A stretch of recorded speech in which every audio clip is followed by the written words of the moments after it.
ॐ अज्ञानतिमिरान्धस्य ज्ञानाञ्जनशलाकया चक्षुरुन्मिलितं येन तस्मै श्रीगुरवे नमः। नमः ॐ विष्णुपादाय कृष्णप्रेष्ठाय भूतले श्रीमते जयपताका स्वामिन् इति नामिने।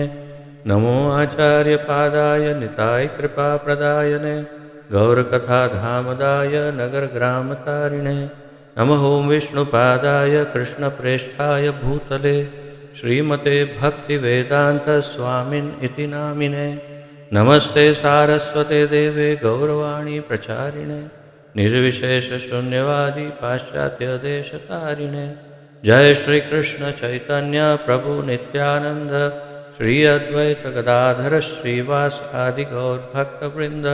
हरे कृष्ण कृष्ण कृष्ण हरे हरे, हरे राम राम राम हरे हरे। हरे कृष्ण कृष्ण कृष्ण हरे हरे, हरे राम राम राम हरे हरे। हरे कृष्ण कृष्ण कृष्ण हरे हरे, हरे राम राम राम हरे हरे।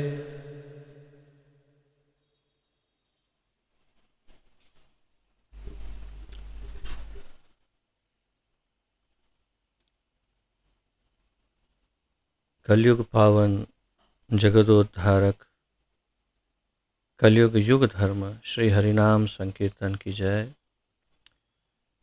श्री हरे कृष्ण महामंत्र की जय। इस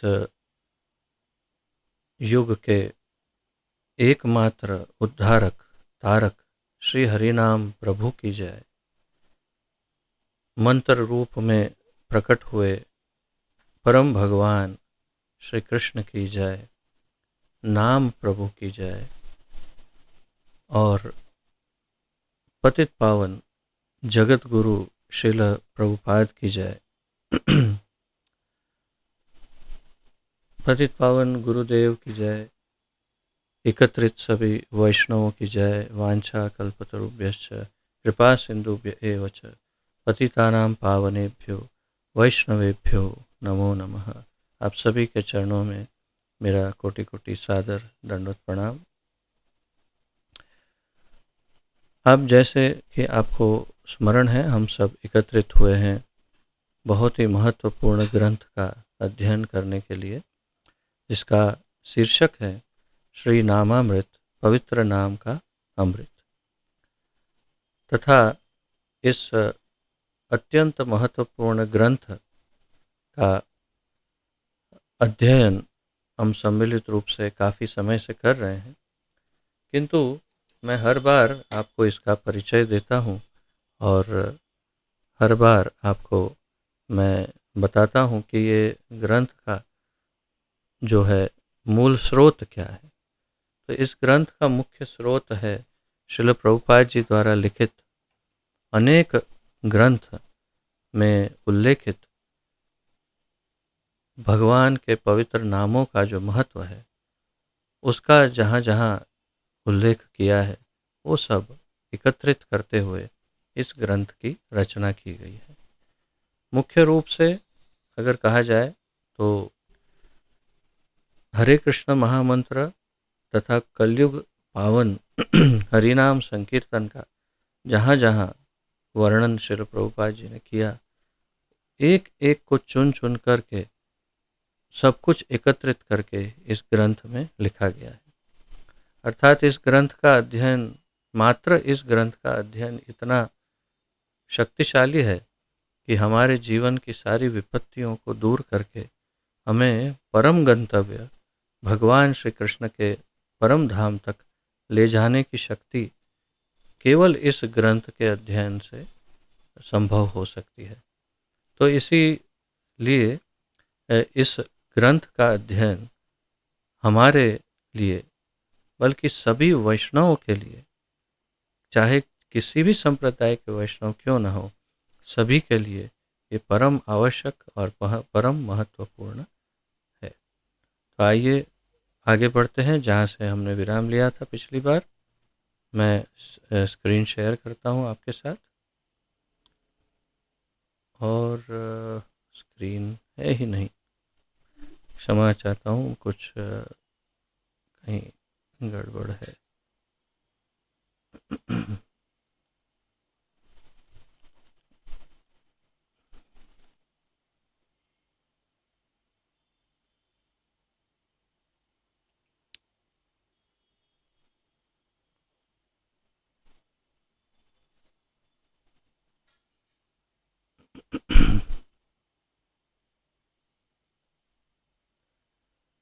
ओके,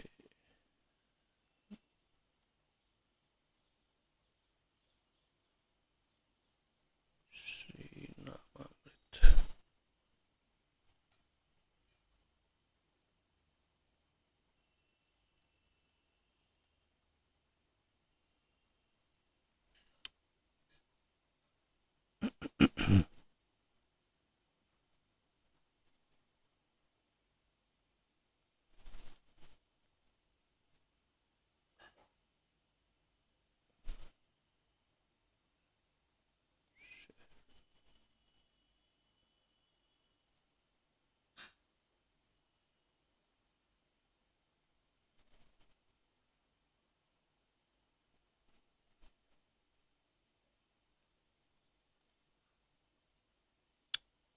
तो अब बताइएगा, आप सब स्क्रीन पर पढ़ पा रहे हैं?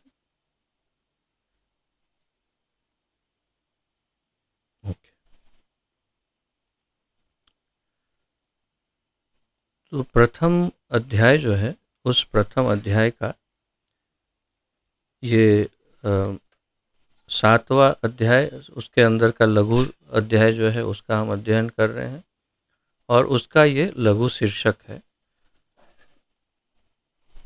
शीर्षक है भगवान चैतन्य ने हरे कृष्ण जप के रूप में तपस्या को सरल बना दिया है।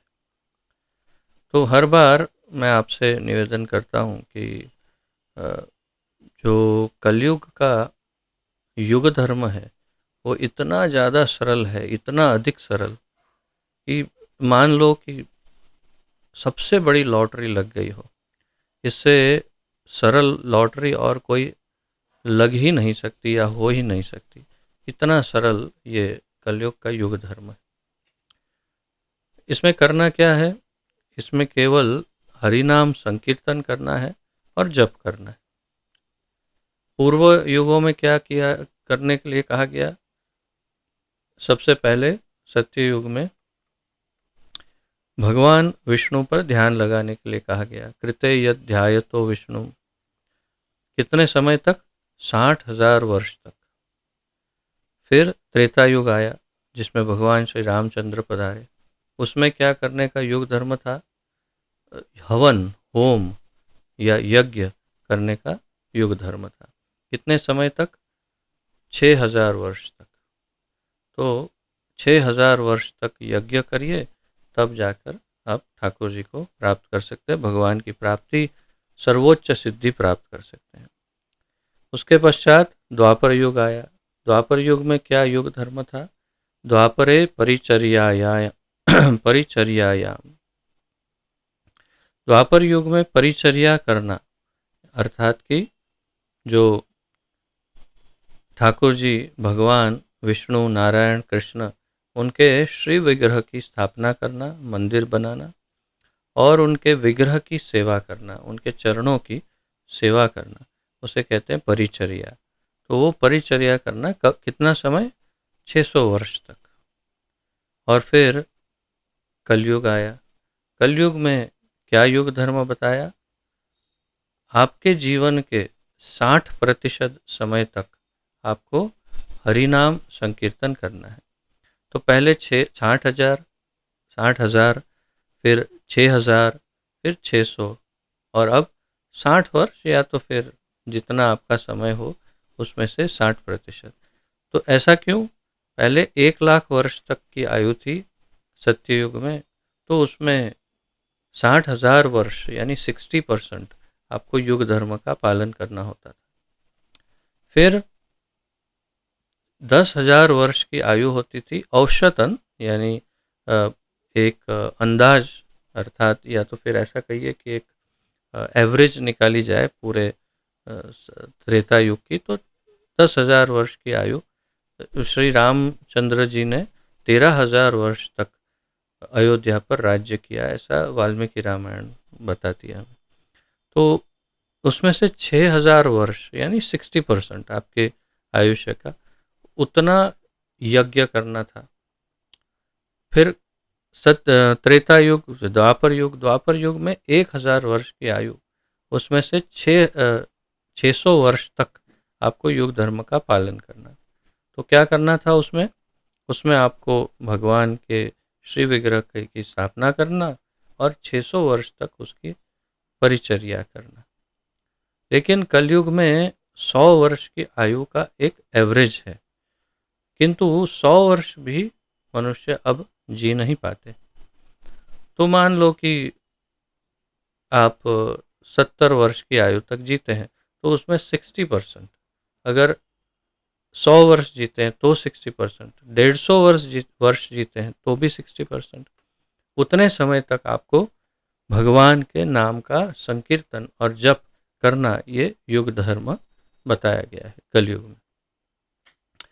किंतु क्या ये इतना सरल है जितना बताया जा रहा है?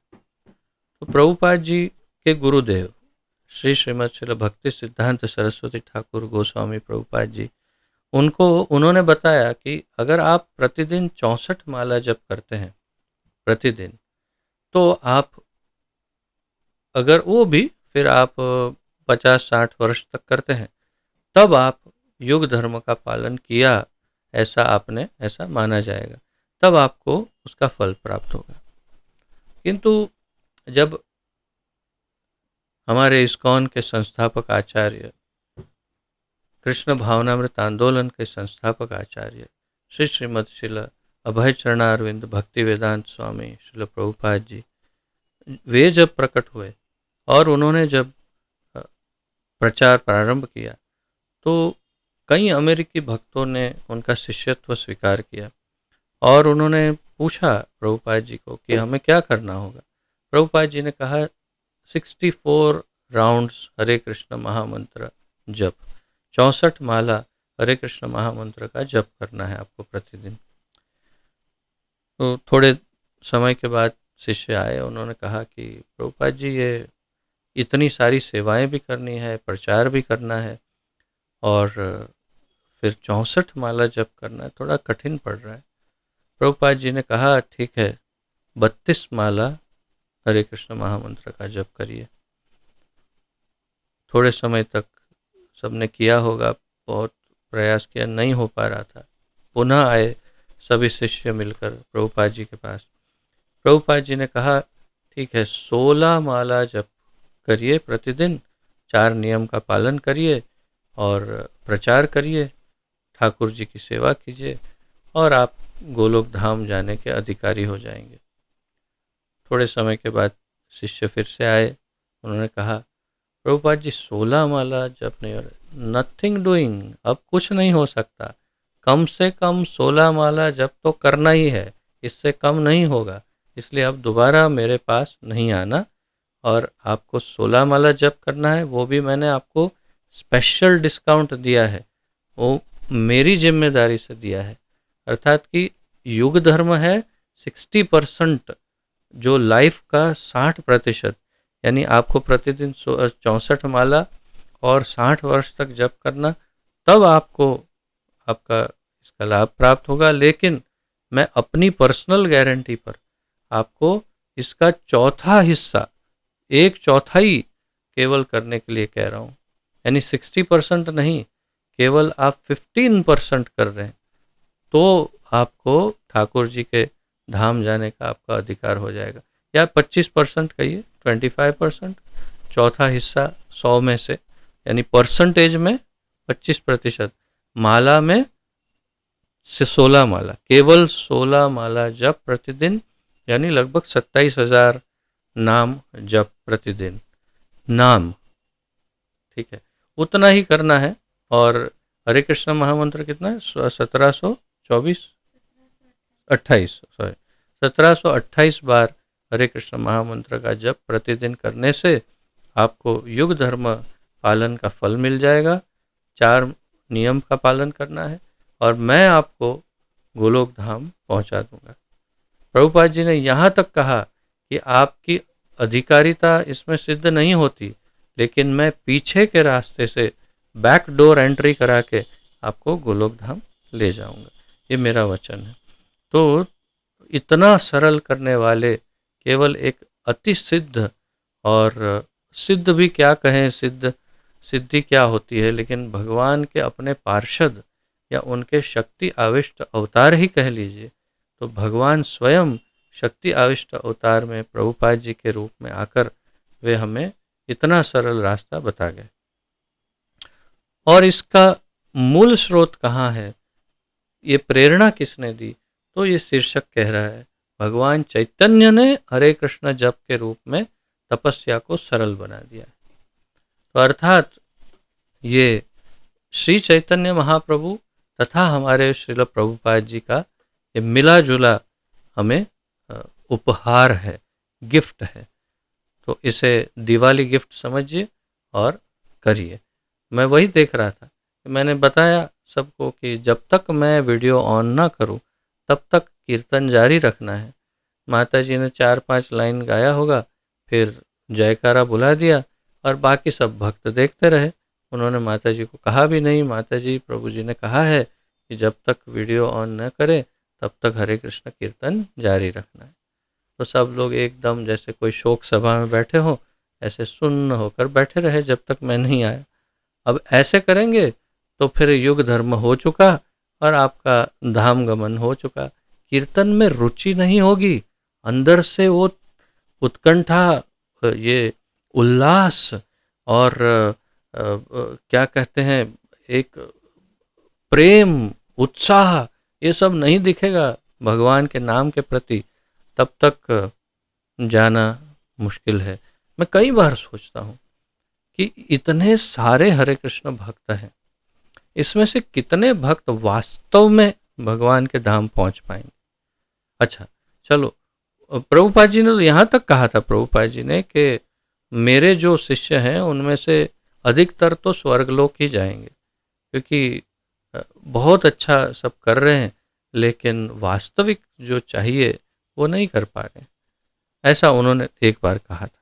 खैर, हमें ये पूर्ण विश्वास है कि प्रभुपाद जी के सारे शिष्यों को प्रभुपाद जी ले ही जाएंगे धाम। किंतु इतने सारे लाखों हरे कृष्ण भक्तों में से कौन वास्तव में धाम जाएगा? आज मैं चिंतन कर रहा था, ये अवसर है तो मैं चर्चा कर रहा हूँ कि यदि हरे कृष्ण महामंत्र की 16 माला जप कर रहे हैं, 4 नियम पालन कर रहे हैं, ठाकुर बिठा दिए हैं घर पर और जैसे सिखाया गया है वैसे औपचारिकता से उनकी सेवा कर रहे हैं, भोग भी लगा देते हैं, प्रचार भी कर लेते हैं, अर्थात कि जैसे संकीर्तन हर संडे जाते हैं तो संकीर्तन में चले जाते हैं, 2-4 बुक डिस्ट्रीब्यूट कर लेते हैं। तो ये तो निश्चित है कि वे निश्चित रूप से भगवान के धाम गोलोक में तो चले जाएं, किंतु मैं फिर ये सोचने लगा कि गोलोक धाम में वो क्या करेंगे। अगर ये तो मैं बहुत ही एडवांसमेंट की बात कर रहा हूँ कि यदि उनको नामे रुचि नहीं है, नामे रुचि चैतन्य महाप्रभु ने कहा जीवे दया नामे रुचि, तो नामे रुचि अगर नहीं है, यानी कि भगवान के नाम के प्रति आकर्षण नहीं, प्रेम नहीं है, भगवान के अपने लिए यानी कृष्ण के लिए आकर्षण नहीं, प्रेम नहीं है, या चैतन्य लीला में चैतन्य महाप्रभु के लिए प्रेम नहीं है, आकर्षण नहीं है उनके प्रति, उनकी सेवा की, निज सेवा की इच्छा हृदय में विकसित नहीं हुई हो अगर मान, तो फिर ये गोलोक धाम जाकर करेंगे क्या? फिर मुझे ऐसा लगा, ये मेरी सोच कहिए या चैत्य गुरुदेव का उत्तर कहिए मेरे हृदय में विराजमान, या जो भी कह लीजिए, मेरी मनो कल्पना कह सकते हैं कि उस समय वे गोलोक धाम में जाकर कुछ बन सकते हैं, जैसे गाय बन सकते हैं, ग्वाल बाल कोई बन सकते हैं, कोई गोपी बन सकते हैं, घास बन सकते हैं, चिड़िया बन सकते हैं, कुछ भी बन सकते हैं वहाँ पर, वृक्ष लता पता कुछ भी। और वे गोलोक धाम का भरपूर आनंद लेंगे। अर्थात कि गोलोक धाम ऐसा चिंतामणि दिव्य धाम है जहाँ बहुत भरपूर आनंद ले सकते हैं, किंतु नाम में रुचि नहीं हुई हो, भगवान की लीलाओं के प्रति आकर्षण नहीं हुआ हो, भगवान के अपने प्रति और श्रीमती राधा रानी के प्रति अगर उनका आकर्षण नहीं उत्पन्न हुआ हो, तो वे गोलोक धाम पहुंचने पर भी उनकी निज लीलाओं में शायद प्रवेश नहीं कर पाएंगे। अर्थात कि उनके सामने से ठाकुर जी आकर चले जाएंगे, अपनी लीलाएं करेंगे, ये अपने स्थान पर रहेंगे, क्योंकि गोलोक धाम का परिमाण इतना विशाल है, जो श्रील भक्ति सिद्धांत सरस्वती ठाकुर प्रभुपाद जी ने कहा अपने ब्रह्म संहिता के तात्पर्य में, इतना विशाल है कि उसके अंदर 10 गुना सारे वैकुंठ लोक समा सकते हैं। तो फिर आप कल्पना करिए कितना बड़ा है। उसमें कहीं आप किसी एक या हम जो प्रेम नहीं जागृत हुआ, तो कोई एक रोल में कहीं ना कहीं रहेंगे, लेकिन और आनंद करेंगे, उसमें शांति से रहेंगे, लेकिन भगवान की निज लीलाओं का एक हिस्सा बनना शायद कठिन हो। आज का ये मेरा ये विचार था और ये अच्छा मौका लगा तो मैंने इसे व्यक्त किया। तो क्या ज़रूरी है, ठाकुर जी के प्रति जो रूप गोस्वामी भक्ति रसामृत सिंधु में बताते हैं, वो रागानुगा भक्ति के द्वारा रागात्मिका के स्तर पर पहुंचना परम आवश्यक है।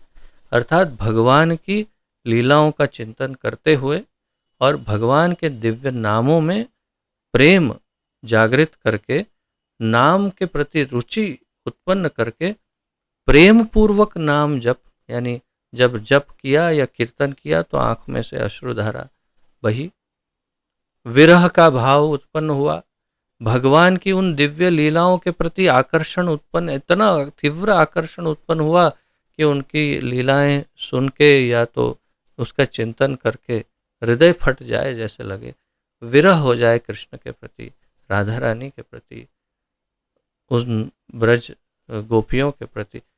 तो तब जा कर के शायद ठाकुर जी ये दया करे कि हाँ, तुम गोलोक तो आने वाले हो, लेकिन अब आप शायद मेरी किसी लीला में भी कोई रोल करने के योग्य भी हो।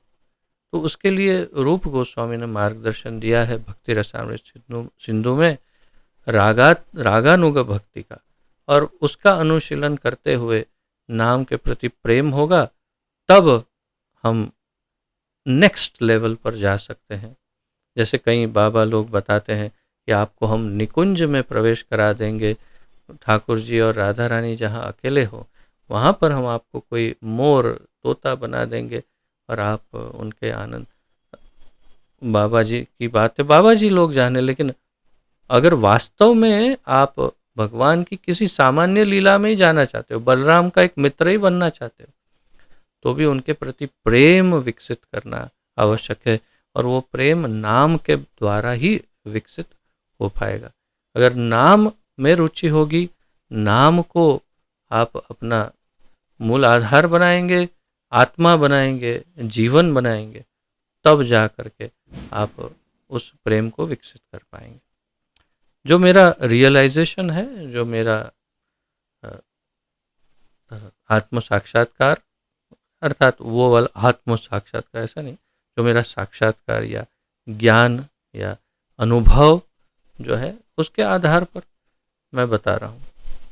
वृंदावन में इतने समय से रहते हैं, अगर केवल औपचारिकता के लिए ये सब करते हैं तो भगवान की निज लीला में प्रवेश निश्चित रूप से नहीं मिलेगा। हाँ, गोलोक धाम के अंदर प्रवेश हो सकता है और कुछ भी बन सकते हैं, किंतु ठाकुर जी के साथ अगर एडवांस आप लीला में हिस्सा लेना चाहते हैं, यानी ये अगर आपकी थोड़ी भी इच्छा हो, तो अपने आप को उस तरह से कल्टीवेट करना, उस तरह से विकसित करना होगा। और इसके लिए आपको अपने भजन को और साधन को, दोनों को ही बहुत ही श्रेष्ठ लेवल तक पहुंचाना होगा। और वो भी किस तरह से? बिल्कुल उस तरह से जैसा श्रील रूप गोस्वामी ने भक्ति रसामृत सिंधु में निर्देश दिया है। उसी को फॉलो करने से आप बिल्कुल योग्य रूप से आगे बढ़ सकते हैं, मार्गदर्शन ले सकते हैं अपने शिक्षा या दीक्षा गुरु से, और उसमें आगे अपने भजन को और साधन को शुद्ध कर सकते हैं। मूल आधार नाम ही है और कोई आधार नहीं।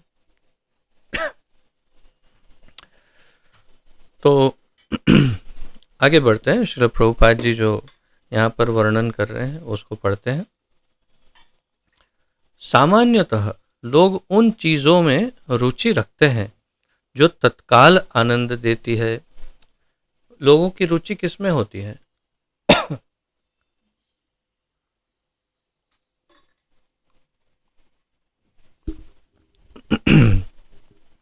आनंद देने वाली चीज़ों में, जैसे यूट्यूब, रील्स, शॉर्ट्स, या फिल्में, या व्हाट्सएप में चुटकुले, कुछ ऐसा कुछ जिसमें भी आनंद मिल रहा हो, जिस किसी में आनंद मिल रहा हो, या कुछ ऐसे खाद्य पदार्थ में, पिज़्ज़ा, बर्गर या कुछ और, या जो भी आपको पसंद हो ऐसी कोई चीज़, मिठाई, या जिसमें आनंद मिले, तत्काल आनंद मिले, जिसमें तुरंत इमीडिएट आनंद, उसी में रुचि होती है।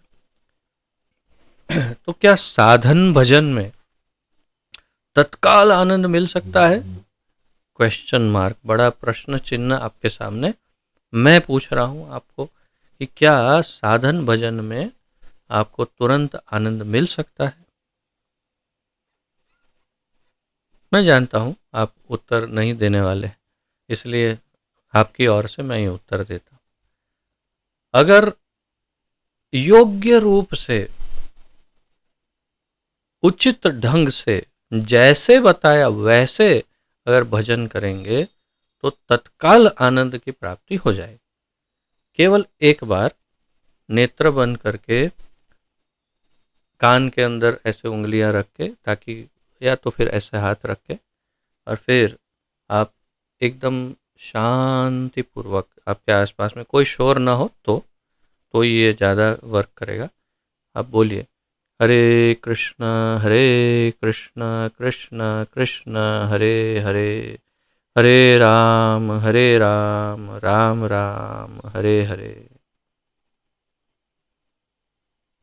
सबसे पहले तो मुझे जो अनुभव हुआ वो बता रहा हूँ। एकदम मन शांत हो गया। मन के अंदर जो कुछ भी तरंगे चल रही होगी वो सब रिमूव हो गया और तुरंत मन शांत हो गया। और एक अल्प आनंद की अनुभूति भी हुई, क्योंकि मेरी शुद्धता जितनी होगी उसके अनुसार आनंद होगा। लेकिन ये आनंद का परम स्रोत है नाम, भगवान का नाम। रसो वही सह, और भगवान स्वयं रस से भरपूर है। और जब आप ऐसे रसयुक्त, रसराज, रसिक शेखर भगवान का नाम लेंगे तो अवश्य ही आनंद की अनुभूति होनी चाहिए। तो तत्काल आनंद मिल सकता है, किंतु यदि सही ढंग से हो तो। हमारा क्या ढंग है? 16 माला पूरी करनी है, इसलिए बस जपो और आरंभ करो और बस टूट पड़ो। हरे कृष्ण हरे कृष्ण राम राम राम, हरे कृष्ण राम राम कृष्ण राम राम कृष्ण। कुछ नया खिचड़ी पक के सामने आ जाएगा और कृष्ण भी सोचेंगे, राम भी सोचेंगे, राधा रानी भी सोचेंगे, ये कौन था, क्या है ये, क्या बॉम्ब गिराया किसी ने लगता है, या मशीन गन चलाया था, क्या चल रहा था। तो फिर आनंद तो मिलने से रहा, 20 25 30 50 साल जपते रहो, कुछ नहीं मिलेगा। तो इसलिए शुद्ध भजन, योग्य भजन होने से तत्काल आनंद मिल सकता है। नहीं मिल रहा है तो सही ढंग से नहीं कर। प्रभुपाद जी कहते हैं, हम अपनी जिह्वा को स्वादिष्ट कुछ चखाना चाहते हैं, चाहे वह खाने योग्य हो या ना हो। मेरा ये सबसे फेवरेट है जो आज मैं आपको अ, बता रहा हूँ। वैसे तो व्यक्तिगत रूप से कई बार मुझसे सुना हो सकता है। ये 2-2.5 इंच की आपका मांस का टुकड़ा, जीवा 2-2.5 इंच मांस का टुकड़ा, उसके लिए आप 60-70 किलो का ये जो इतना बड़ा मांस का टुकड़ा है, उसकी हालत खराब कर देते। किसके लिए, किसके किसके कारण? केवल ये 2-2.5 इंच मांस के टुकड़े, 50 ग्राम 100 ग्राम के टुकड़े के कारण आप 60-70-80 किलो वजन के इस शरीर की हालत खराब कर देते। हम सब, आप कर रहा हूं मैं, हम सब, बोलिए सही है कि नहीं? हाँ बोलिए। मैं जानता हूँ हाँ बोलना ही पड़ेगा, यही सत्य है। क्यों? बस इसको स्वाद देने, पेट अंदर से बोल रहा है खबरदार जो वो डाला तो है, देखना, एक मिनट, एक रुक, अरे रुक, अरे नहीं नहीं, ओ ये क्या दिया मुझे, अब मैं कैसे पचाऊं? इसमें से देखो आधा तो देखो ये केमिकल है, कितना केमिकल डाला है, जो मुझे पचने के लिए मेरे पास वो एसिड ही नहीं है, कैसे पचाऊं? अरे अरे अरे ये देखो कैसा पका हुआ, कैसा, अरे कैसे तेल से बना है, और देखो तो सही, अरे मैं कब पचाऊंगा, अरे क्या क्या, एक मिनट रुको, थोड़ा गैस गैस देता हूँ। थोड़ा गैस लो, थोड़ा ये लो, अभी लो, तेज, एकदम तेज आग, एसिड, और उसमें से अब कीटाणु रोग, अब मजा करो, मजा करो, तुम इसमें मजा करो, मैं अब इसमें दुखी होता हूँ, और फिर शरीर खत्म। तो बड़े बड़े रोग, आपको क्या लगता है? कैंसर, डायबिटीज, हाइपरटेंशन यानी ब्लड प्रेशर आदि, कोलेस्टेरॉल, हार्ट अटैक के और भी बड़ी बड़ी बीमारियां, चमड़ी के रोग, इसके रोग, उसके रोग, ये इसका मूल कहाँ है? क्या एक्सीडेंट होने से कैंसर हो जाता है? किसी का एक्सीडेंट हुआ, बोले ओ एक्सीडेंट हो गया कैंसर हो गया, कभी कोई गिर गया कैंसर हो गया, कभी सोते सोते कैंसर हो गया, कभी कुछ भूल गया तो कैंसर हो गया। कि कैंसर का कारण क्या है? ये जीवा, जो कचरा खाया तो कैंसर हुआ, जो कचरा खाया तो बीपी हुआ, डायबिटीज हुआ, ये हुआ वो हुआ। तो ये सारे रोग इस के कारण है, इस मांस के टुकड़े। इसीलिए श्रील रूप गोस्वामी ने बताया, एक ये वो टेक्नीशियन है, उससे बात कर लो, बाहर ले जाके संतुष्टा को भी, वो भी ले जाओ। तो सबसे महत्वपूर्ण रूप गोस्वामी ने बताया, कौन से द्वार बताए उन्होंने? सबसे पहले क्या बताया? जिह्वा वेगम, फिर उदर वेगम, फिर उपस्थ वेगम। तो पहले जिह्वा का वेग, जिह्वा का वेग यानी इतना तीव्र इच्छा, ये खाओ, ये खाओ, ये खाओ, ये खाओ, और फिर पचाने के लिए भारी परिश्रम करो पेट को, फिर चलो पच गया तो उदर वेग, उदर के अंदर वजन आ गया, तो वो वजन कहाँ डालेगा? उसके पास एक ही जगह है जहाँ वजन डालेगा, एक्स्ट्रा सब आ गया, एक्स्ट्रा एनर्जी आ गई, तो उपस्थ वेगम यानी कि हमारे जनेंद्रियों पर वो वजन डालता है। फिर विचार, क्या विचार? हाँ अब मुझे भोग करना है, भोग करना है, भोग करना है। तो सूकर और कुकर की तरह, कबूतर और बंदर की तरह, बस यहाँ वहाँ भोग की लालसा, कामना से भटकते हैं। और फिर वो संतुष्ट ना होने पर क्या होता है? क्रोध, क्रोध उत्पन्न होता है। तो बस ऐसा जीवन हम जी रहे हैं, पशु के जैसा। लेकिन इन सब के पीछे मूल क्या है? जिह्वा। बस इसके स्वाद के लिए खाते जाते, खाते जाते, खाते जाते, कुछ भी खाते हैं और पूरे जीवन को खराब कर देते हैं। तो ये क्यों मैंने चर्चा की? इसलिए क्यों, अगर बचाना है अपने आप को, अगर साधना को शुद्ध करना है, तो केवल ये एक ही रास्ता है। मुझे लगता है मुझे एक थोड़ा सा छोटा सा विराम लेना पड़ेगा। वो वहाँ पर एक एयर कंडीशन के लिए आए हैं, तो मैं फिर दोबारा ज्वाइन करता हूँ, एक दो क्षण। हरि बोल। हाँ जी, तो अब फिर शेयर करता हूँ, फिर से जहाँ पे विराम लिया वहीं से आगे बढ़ते हैं। आप सब देख पा रहे हैं ना स्क्रीन पर? ओके।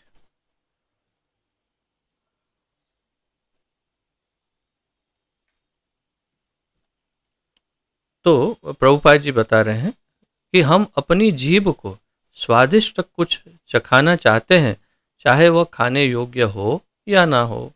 सूअर बहुत आसानी से मल खा लेता है, और वे ऐसा बिना किसी भेदभाव के करते हैं। अब मैंने जो जो कहा वो थोड़ा भारी लगा होगा, अवश्य ही, निश्चित निश्चित रूप से। और क्यों ना हो, जो सत्य है वो सदैव मीठा ही हो, ये जरूरी नहीं होता है। कहते हैं भगवान, सत्यम वद प्रियम वद, लेकिन हर बार सत्य प्रिय ही हो, मीठा ही हो, ये भी जरूरी नहीं है। तो कभी कभी कड़वा भी लग सकता है, कड़वा सच। और प्रभुपाद जी उसको और थोड़ा ज़्यादा कड़वा बना रहे हैं और बता रहे हैं कि सूकर क्या खाते हैं, मल खाते हैं, और उसको उसमें कोई भेदभाव नहीं होता है। अर्थात कि थोड़ा और यदि इसको बढ़ाया जाए तो ताज़ा या बासी या स्वादिष्ट या नहीं स्वाद, मल है, आहा, खाओ, बस उनके लिए सबसे स्वादिष्ट है। उन्हें तपस्या का कोई ज्ञान नहीं होता। जब कोई आध्यात्मिक अनुभूति में संलग्न होता है तो उसे तपस्या करनी पड़ती है।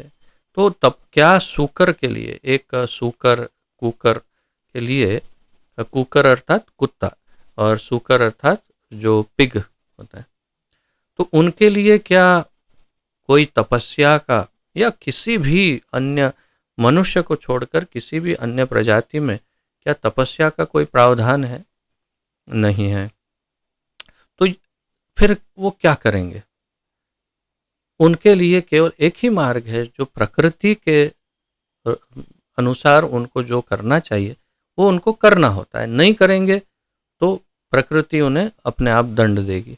किंतु आप देखिएगा, मनुष्य को छोड़कर अन्य कोई भी प्रजाति जो है, किसी भी योनि में कोई भी देखो, कोई भी अपना नियम भंग नहीं करते। मैं कितनी बार न जाने बता चुका हूँ कि शेर, चीते, बाघ, सिंह कभी घास नहीं खाते, पत्ते नहीं खाते, और कभी ऊंट, गाय, बैल आदि ये सब मांस नहीं खाते। तात्पर्य यह है कि हम ही अपनी प्रकृति का उल्लंघन करते हैं और हम ही सब कुछ खाते हैं। तो इसीलिए हम दंडित होते हैं। क्यों हम खाते हैं? स्वाद के कारण। हालांकि चैतन्य महाप्रभु ने इसे बहुत आसान बना दिया है और बहुत सरल बना दिया चैतन्य महाप्रभु ने, कि तपस्या नहीं करनी है कलयुग में, कोई बात नहीं। क्या करना है? चेतो दर्पण मार्जनम भव महादावाग्नि निर्वापणम। चैतन्य चरितामृत अंत्य लीला 20.12। हमें बस थोड़ा समय निकालकर हरे कृष्ण का जप करना है, लेकिन हम इतनी तपस्या के लिए भी तैयार नहीं हैं। हमें अब देखिए ना, आप प्रचार करने जाते हैं, किसी को कहेंगे कि आप हरे कृष्ण महामंत्र का जप करिए, कीर्तन करिए, यहाँ तक कि हम गा रहे हैं हरे कृष्ण और उन्हें कहें कि हमारे साथ साथ गाइए, हरे कृष्ण कीर्तन करिए, तो वो उतना भी करने को तैयार नहीं है। वे जानते नहीं है केवल एक बार, यदि केवल एक बार प्रेम से वे हरे कृष्ण कीर्तन कर लेंगे, तो वे जानते नहीं है कि अनंत कोटि जन्मों के पापों को धो सकते हैं केवल एक बार। इतनी शक्ति है। मैं आपको श्लोक भी बता चुका हूँ पूर्व में कि भगवान के एक बार नाम लेने से इतने पाप मिट सकते हैं जितना पाप करना संभव ही नहीं है। वो श्लोक मैं आपको बता चुका हूँ। तो ये इसका सरलतम उपाय केवल हरे कृष्ण कीर्तन करना है। कृष्ण हमें मोक्ष के मार्ग पर ले जाने हमारी रुचि से कहीं अधिक रुचि रखते हैं। ये वाक्य ब्रह्म वाक्य है, बहुत महत्वपूर्ण वाक्य है।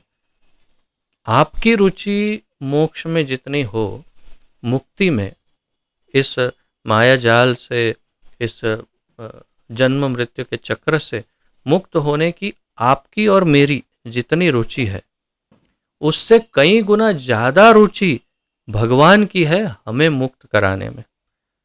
क्यों? क्योंकि वे पिता है, क्योंकि वे हमारी माता है। माता और पिता होने के कारण उनकी रुचि हमें मुक्त कराने की हमसे ज्यादा है। अब देखिएगा, एक छोटा बच्चा हो, वो कहीं किसी तकलीफ में हो, तो उसे जितना कष्ट का भान हो, उससे कहीं गुना ज्यादा उसकी माता और पिता द्रवित और दुखित होते हैं और सोचते हैं कि कैसे हम अपने बच्चे को, शिशु को इस तकलीफ से मुक्त कराएं। वे बच्चे से अधिक दुखी वे होते हैं। और यही कारण है कि हमारे मूल माता पिता, अर्थात शरीर के जन्मदाता माता पिता नहीं, हमारे मूल माता पिता, जीवात्मा के मूल पिता भगवान कृष्ण, वे हमसे अधिक दुखी हैं कि हम कब इस जन्म मृत्यु के चक्र से मुक्त होंगे।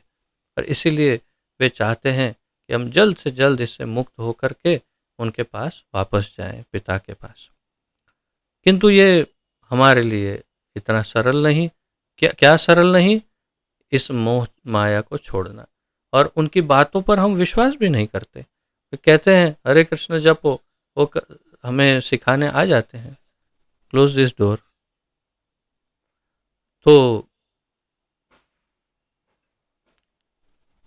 वो इतनी सी बात हम सुनने को तैयार नहीं। उन्होंने हमें एक बहुत ही सरल विधि दी है। क्या करना है? हरेर नाम हरेर नामेव केवलम, कलौ नास्ति एव गतिर अन्यथा। चैतन्य चैतामृत आदि लीला 17.21। हमें केवल हरे कृष्ण का जप करना है। हरे कृष्ण के इस जप को सिद्ध करने के लिए कोई कठोर नियम नहीं है। केवल जप करने से ही हम सिद्धि प्राप्त कर लेंगे। न नियमित न स्मरणे न कालः। इसके अंदर आपने कोई ऐसा नियम भी नहीं रखा। चैतन्य महाप्रभु शिक्षाष्टकम में कहते हैं कि जिसके नियमों के द्वारा ये उलझा हुआ हो, बहुत कठोर हो, कठिन हो, आपने इतना सरल बना के दे दिया है ये युग धर्म। आपने केवल अपने नाम का कीर्तन करने मात्र से ही, परम विजयते श्री कृष्ण संकीर्तनम, केवल हरे कृष्ण का जप करने से, कीर्तन करने से आपने हमें सर्वोच्च सिद्धि प्राप्त करने का मौका दिया है। सुखदेव गोस्वामी भी कहते हैं कीर्तनाद एव कृष्णस्य मुक्त संगः परम व्रजेत। केवल कृष्ण के कीर्तन करने से मात्र से हम परम को प्राप्त कर सकते हैं।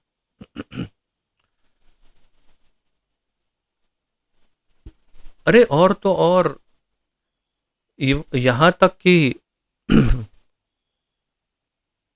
रामायण के रामचरित्र मानस के रचयिता तुलसीदास जी भी लिखते हैं कलयुग केवल नाम आधारा, जपत जपत नर उतर ही पारा।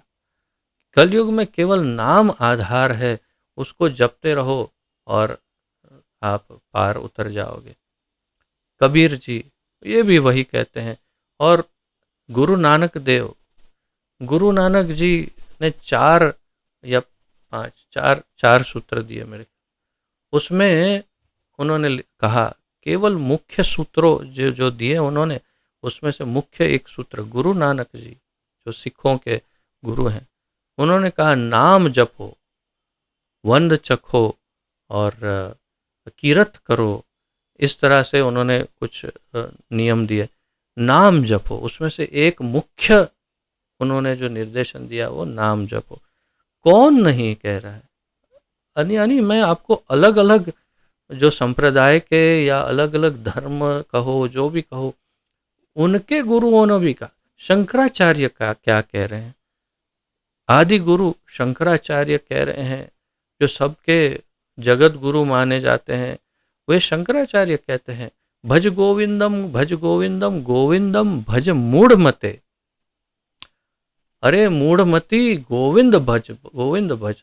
और भगवत गीता के जो महात्म्य है उसमें क्या लिखते हैं, एको देवो देवकी पुत्र एव ना एको मंत्र तस्य नामानि यानि। एक ही भगवान है, देवकी पुत्र एक ही भगवान है, और एक ही मंत्र है, तस्य नामानि यानि।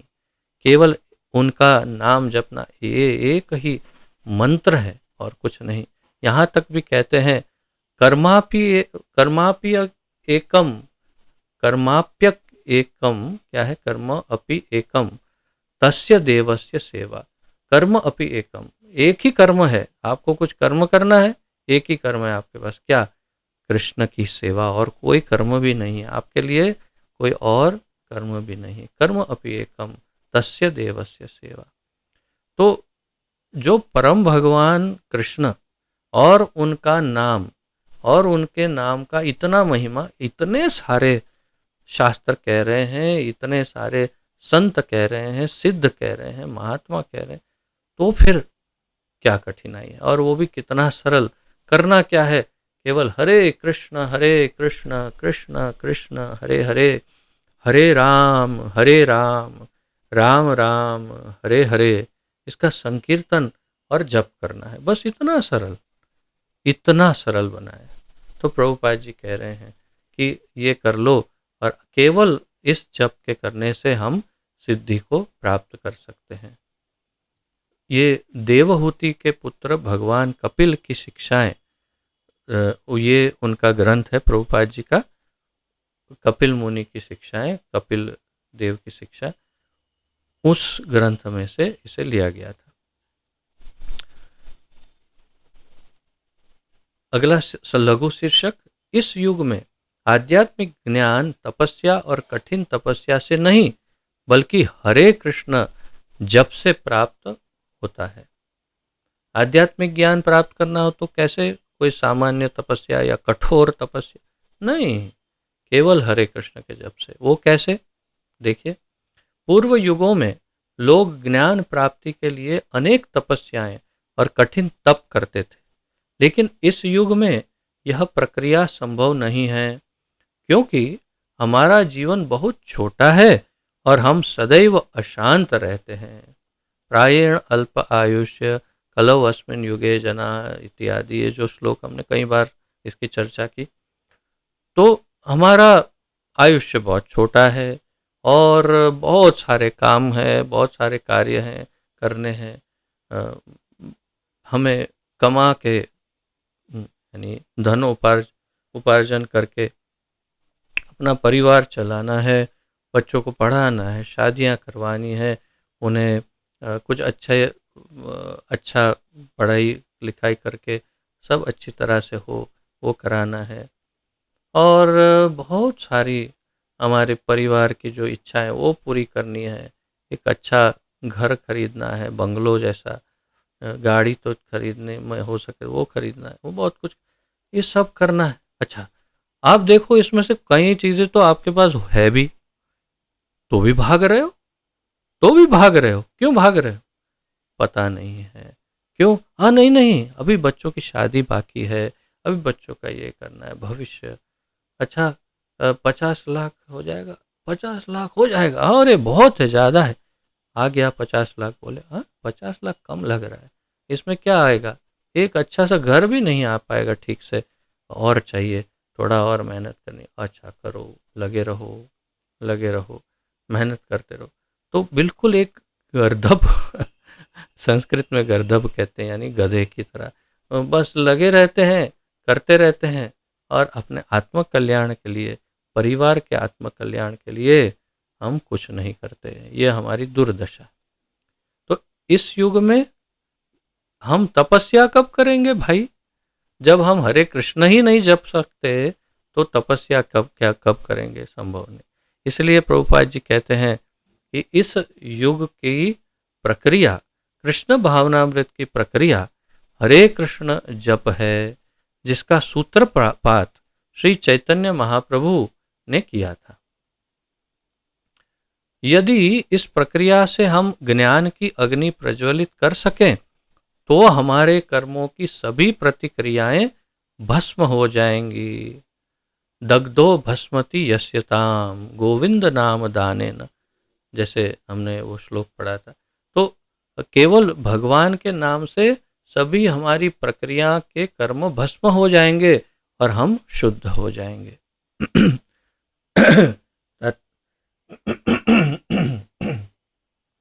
क्षमा करिए। प्रभुपाद जी कह रहे हैं कि केवल अगर भगवान के नाम का संकीर्तन करना प्रारंभ कर देंगे तो ये अग्नि है, और ऐसी अग्नि है, यदि इस प्रक्रिया से हम ज्ञान की अग्नि प्रज्वलित कर सके तो हमारे कर्मों की सभी प्रतिक्रियाएं भस्म हो जाएंगी और हम शुद्ध हो जाएंगे। तो केवल नाम मात्र से ज्ञान उत्पन्न हो जाएगा और उस ज्ञान से हम हमारे कर्मों के जो कर्मों की प्रतिक्रिया यानी उसका फल है, कर्मों के फलों को भस्म कर पाएंगे और हम मुक्त हो पाएंगे, शुद्ध हो पाएंगे।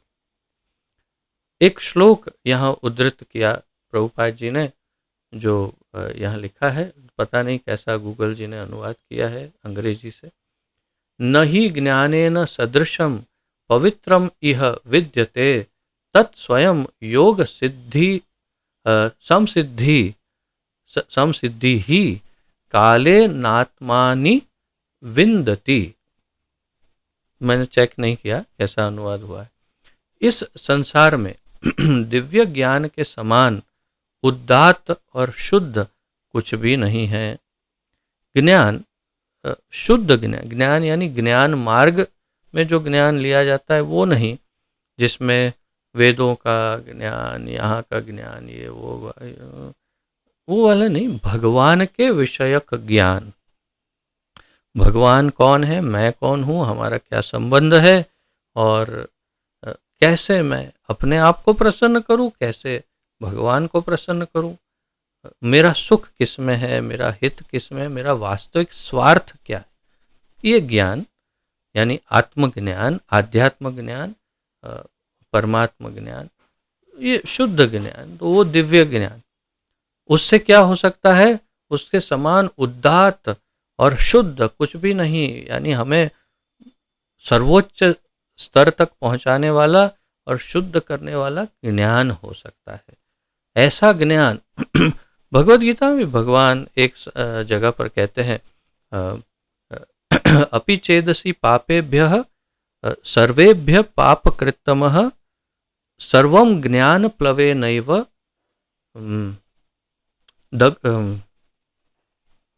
सर्वं ज्ञान प्लवेनैव इत्यादि, आगे का श्लोक में बोली। तो ज्ञान, वे कहते हैं कोई अतिशय पापी कोई क्यों ना हो, बहुत ही ज़्यादा पापी, अतिशय पापी, जैसे और एक श्लोक उन्होंने 90वें अध्याय में 30-31 में कहा, वैसा ही ये लगभग उसी टाइप का श्लोक है, लेकिन इसमें ज्ञान की महिमा है। लेकिन कौन सा ज्ञान? वही जो भगवान के साथ हमारे संबंध का ज्ञान या उनकी सेवा का ज्ञान इत्यादि। तो वो शुद्ध ज्ञान, दिव्य ज्ञान। क्या कहा? अपि चेदसि पापेभ्य सर्वेभ्य पापकृत्तम। कोई अतिशय और सबसे अधिक पाप करने वाला व्यक्ति हो, वो अगर सर्वम ज्ञान प्लवे नैव, अगर वो ज्ञान रूपी नौका में बैठ जाए, अगर ज्ञान की रूपी नौका में बैठ जाए तो वो इस भव सागर को पार कर सकता है। तात्पर्य ये है कि ज्ञान जब भगवान संबंधित हो तो वो शुद्ध करने वाला है। ऐसा ज्ञान समस्त रहस्यवाद का परिपक्व फल है। सारा रहस्य जो है वो इसमें समाहित है, इस ज्ञान में। जैसे भगवान ने कहा, सभी मैं तुम्हें गुह्यतर ज्ञान जो है, गुह्यतम इदम गुह्यतमम, मैं तुम्हें सबसे गुह्य ज्ञान जो है वो मैं प्रदान कर रहा हूँ, भगवान कहते हैं भगवद गीता। और जिसने इसे प्राप्त कर लिया है वह समय आने पर अपने भीतर आत्मा का आनंद लेता है। और भगवान, ये चौथे अध्याय का 38वां श्लोक है, उसमें भगवान यही कह रहे हैं, ऐसा ज्ञान जिसके पास हो वो अपने आत्मा में आनंद प्राप्त कर सकता है। ये लिया गया था राजविद्या इस पुस्तक से, ज्ञान का राजा, इस ग्रंथ प्रभुपाद जी का लघु ग्रंथ, उसमें से इसे लिया गया। और एक और लघु शीर्षक, समय, हाँ एक ही है बस, उसके पश्चात नहीं, और भी है आगे, दो है। एक शीर्षक ले लेते हैं, उसके बाद विराम लेंगे, छोटा सा ही है। कलयुग में कठोर तपस्या करने के बजाय पवित्र नाम का जप करना कृष्ण भावनामृत प्राप्त करने का सबसे सरल साधन है। मैत्रेय ऋषि विदुर जी से कहते हैं, ये भागवत में बताया गया है, महाराज पृथु ने अपनी वाणी और इंद्रियों को वश में करने, वीर्यपात से बचने और अपने शरीर के भीतर प्राण वायु को नियंत्रित करने के लिए ये सभी कठोर तपस्याएं की। मैत्रेय ऋषि विदुर जी को, जब विदुर जी जंगल में चले जाते हैं, भ्रमण करते हैं, जब उनको निकाल दिया गया है तो वे भ्रमण कर रहे मैत्रेय ऋषि को मिलते हैं। और लंबी कथा है, मैं शॉर्ट में बता रहा हूँ। तो उनके मिलन में वे विदुर जी से प्रश्न पूछते हैं, विदुर जी मैत्रेय ऋषि से प्रश्न पूछते हैं और मैत्रेय ऋषि उन्हें मार्गदर्शन देते हैं। उस तरफ विदुर जी भगवान के बारे में बताते हैं इत्यादि। तो उनका जो संवाद है उसमें मैत्रेय मुनि या ऋषि उन्हें कह रहे हैं, महाराज पृथु जो भगवान के 24 अवतारों में से एक है, उनका वर्णन करते हुए वे कहते हैं कि उन्होंने अपनी वाणी, अब देखिए वाणी यानी अपनी जो अपनी बात करना, उस पर तो बहुत ही कुछ निर्भर है। यदि मुझे कोई पसंद करता है तो उसमें मेरी वाणी का बहुत अधिक महत्व है। अगर मुझे कोई नापसंद करता है तो उसमें मेरी वाणी का बहुत सारा बड़ा रोल है। मेरे लिए तो व्यक्तिगत रूप से बहुत बड़ा ही रोल है। आप सब जानते हैं मैं बहुत कटुभाषी हूँ, बहुत कड़वा बोलता हूँ, तो इसलिए बहुत सारे मुझे नापसंद करते हैं। इसमें शायद आप हो सकते हैं, पता नहीं। तो भाषा, वाणी, उसमें बहुत कुछ है। तो पृथु राजा ने अपनी वाणी और इंद्रियों को वश में किया, और उसमें उन्होंने क्या किया, अपनी वाणी और इंद्रियों को वश में करने और वीर्यपात से बचने। वीर्यपात अर्थात जनेंद्रियों से जो उत्पन्न होता है उसे वीर्य कहते हैं पुरुषों के, और जिससे पुत्र या पुत्री उत्पत्ति होती है। ऐसा बताया गया है शास्त्रों में, वेदों में, जो आजकल का आधुनिक विज्ञान इसको नहीं मानता, या तो फिर कम मानता है या नहीं मानता, समझिए नहीं मानता। लेकिन बहुत बड़ा अंतर है आधुनिक विज्ञान और वैदिक विज्ञान के इस सिद्धांत में, बहुत बड़ा अंतर है। आधुनिक विज्ञान कहता है वीर्य चाहे कितना भी आप स्खलित करिए उससे कोई अंतर नहीं पड़ता। लेकिन आध्यात्मिक विज्ञान, वेद कहते हैं वीर्यपात करने से बहुत शरीर के अंदर से बहुत सारा शक्ति स्रोत, ऊर्जा जो है, शक्ति का स्रोत ऊर्जा, वो सब उसमें नष्ट हो जाती है और शरीर का, व्यक्ति का तेज क्षीण हो जाता है, उसकी बुद्धि, मेमोरी जो है वो बहुत कम हो जाती है, आयुष्य कम हो जाता है, और आत्मज्ञान, आध्यात्म की तरफ आगे बढ़ने वाला हो तो वो नहीं बढ़ पाता। इसलिए ब्रह्मचर्य का बहुत बड़ा रोल है आध्यात्मिक साधना। किसी भी प्रकार का कोई भी आध्यात्मिक क्षेत्र हो, कोई भी, कोई भी धर्म हो, संप्रदाय हो, सब में ब्रह्मचर्य को बहुत महत्व दिया गया है। अर्थात कि वीर्य को त्याग नहीं करना, ब्रह्मचर्य। लेकिन ये नहीं कि मन वीर्य को संभाल के रखा है, लेकिन मन में कुछ चल रहा है कि मैं एक दिन बहुत बड़ा साधु बनूंगा और फिर बहुत सारा आनंद लूटूंगा। ऐसे आपने देखे बहुत सारे ऐसे साधु उत्पन्न हुए। तो ये नहीं हो तो फिर कोई फायदा नहीं। वीर्य एक योगी के लिए कठिन होता है संभालना। जैसे हमने श्री विश्वामित्र जी के लिए देखा, 60,000 वर्ष के बाद 60 मिनट्स में फिनिश। लेकिन एक भक्त के लिए इतना सरल होता है, मेरा अनुभव है और आप सभी का भी अनुभव होगा जो शुद्धता से सब पालन कर रहे हैं। उन्हें बिना किसी कठिनाई के अपने वीर्य को संभालने में कोई कठिनाई नहीं होती है। उनको कोई योगासन नहीं करने पड़ते, उसके लिए कुछ आसन भी बताए हैं, कुछ आहार आहार भी ठीक ठाक ही ले लेते हैं, फिर भी उनका मन काबू में रहता है और वीर्य बचा रहता है। तो मुख पर तेज दिखता है, एकदम प्रकाश दिखता है और वे आनंदित दिखते हैं, चिंतित नहीं दिखते। बुद्धि भी बहुत कुशाग्र होती है, मेमोरी शार्प हो जाती है और उन्हें बहुत सारे श्लोक भी स्मरण रहते हैं और बहुत जल्दी जल्दी सब सीख जाते हैं। तो वीर्य का बहुत बड़ा रोल है, याद रखिएगा। इसलिए ब्रह्मचर्य का पालन सभी भक्तों को करना चाहिए। तो वीर्यपात से बचने और अपने शरीर के भीतर प्राण वायु को नियंत्रित करने के लिए भी ये सभी कठोर तपस्याएं उन्होंने की।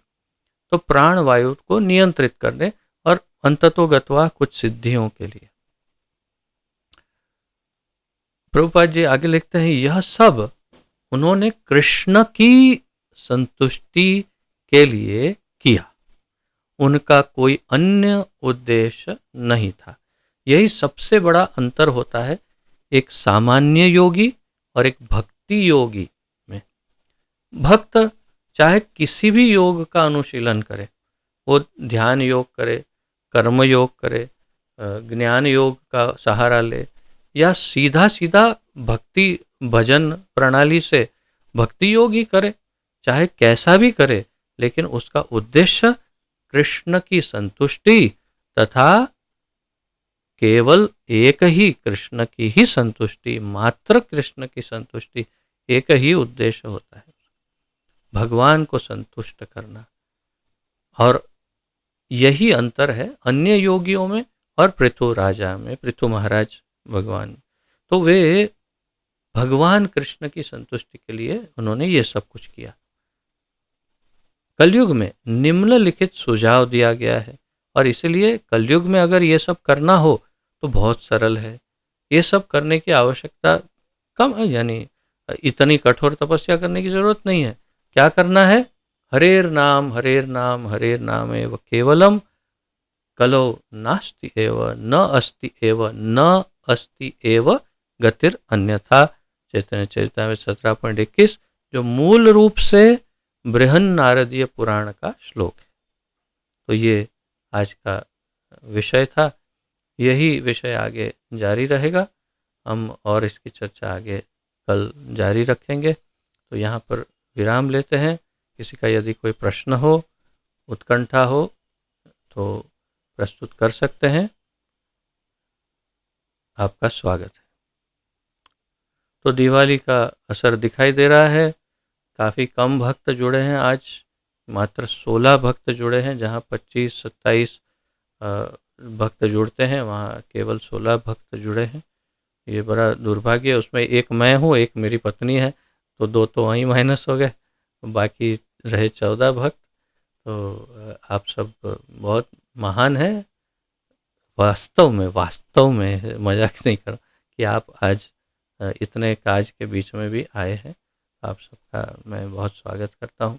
और संतुष्टा माता जी तो डबल कार्य, वहाँ मंदिर में एसी अनइंस्टॉल हो रहा था, उसके लिए गई, वो सब भी किया और साथ साथ में क्लास भी सुना।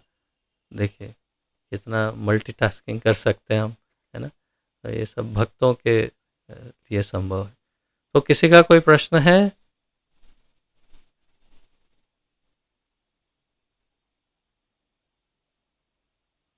वेरी गुड, बहुत ही अच्छा। चलो, मुझे अच्छा लगता है, कोई प्रश्न पूछो मत, मेरा टाइम बच जाता है ना। ओके, मेरा व्यंग बाण, इसको व्यंग बाण कहते हैं। कैसे? ब्रह्मास्त्र, ये ऐसा वाला बाण नहीं, इसको बोलते हैं व्यंग बाण। यानी आपका, आपको कुछ अंदर हृदय में चोट लगे ऐसे बाण छोड़ना, ये मैं एक्सपर्ट हूँ इसमें, है कि नहीं? सत्य है ना? Yes, okay, no questions, no problem. तो आइए, प्रणाम करते हुए हम यहाँ विराम लेते हैं। कलयुग पावन श्री हरि नाम संकीर्तन यज्ञ की जय, श्री हरे कृष्ण महामंत्र की जय, हरि नाम प्रभु की जय, पतित पावन जगदोद्धारक श्रील प्रभुपाद की जय, पतित पावन गुरुदेव की जय।